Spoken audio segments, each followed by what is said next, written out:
You know when you're driving and you're just like, yo, I need to stop because this photo would look dope. This right here.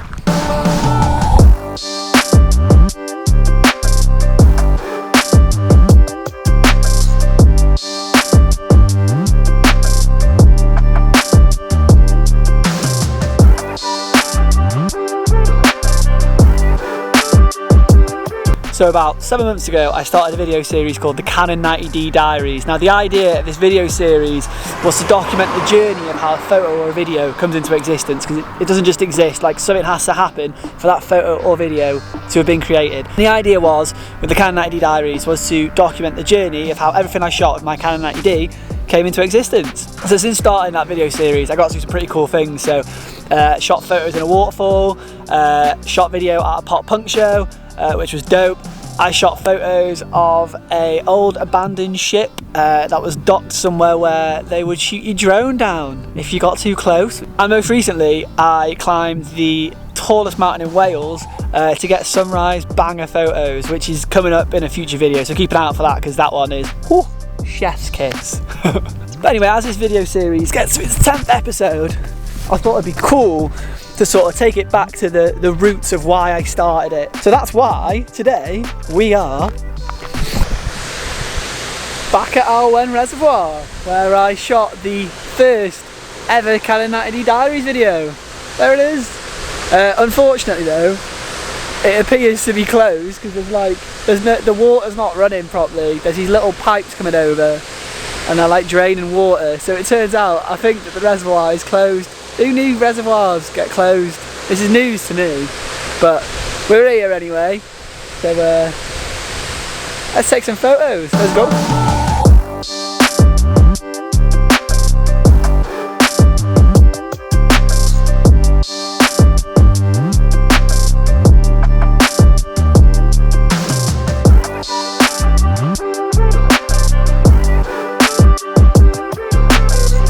Turns out the reservoir isn't closed, and furthermore, one of the fellas working on it wanted me to bang off a few photos for him.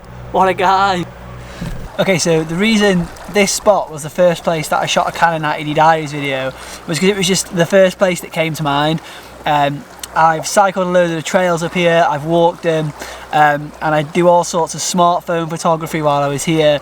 I strap a GoPro to my mountain bike to get cool videos like that and stuff like that. So at that time, it was more just a way of me making memories, but this is a place that I used to come to do all those sorts of things, so that's why it came to mind straight away when I was like, I want to shoot a vlog.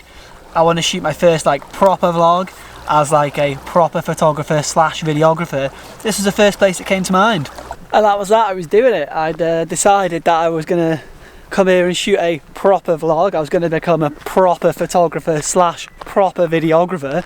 I was doing it, came up here for like a sunrise shoot, banged off a bunch of photos. I was super happy with them because they were all shot in like manual mode, and I was like, this is it, I'm a photographer, I've done it, I'm printing them off, these photos are going to live on my bedroom wall, National Geographic, here I come. Let's pump the brakes for a second before we start booking any plane tickets out to Madagascar to shoot magazine covers or whatever. But it did mark like a change, like something had changed. It wasn't just a case of me strapping a GoPro onto a helmet while I was on a quad bike or whatever, just so I could watch those memories back. Something had shifted, the cogs were turning, and photography and videography was becoming like a totally different thing for me. So here we are in the exact same spot where it all started 7 months later, and what's changed? And the short answer to that question is everything. I've always been a bit of a live in the moment kind of guy. And if you know me personally, you'd have probably heard me say the words, oh, that's a problem for future Rob, one too many times. But as I get older, I start to think more about what I want from the future as the person that I am now, and in turn, what I want to do when I wake up every morning. And over the last 7 months, it's been weird because like I've found this sort of value in my work that I didn't know if I'd be able to find in it, and other people have found value in my work that I didn't know whether other people would be able to find that value in it either. And it's just it's changed my entire outlook. I've made some pretty big decisions, some pretty big changes, and it's super scary but mad exciting at the same time. But that's like a whole other conversation for a whole other video which is coming soon. Today I'm just enjoying being a proper photographer and videographer.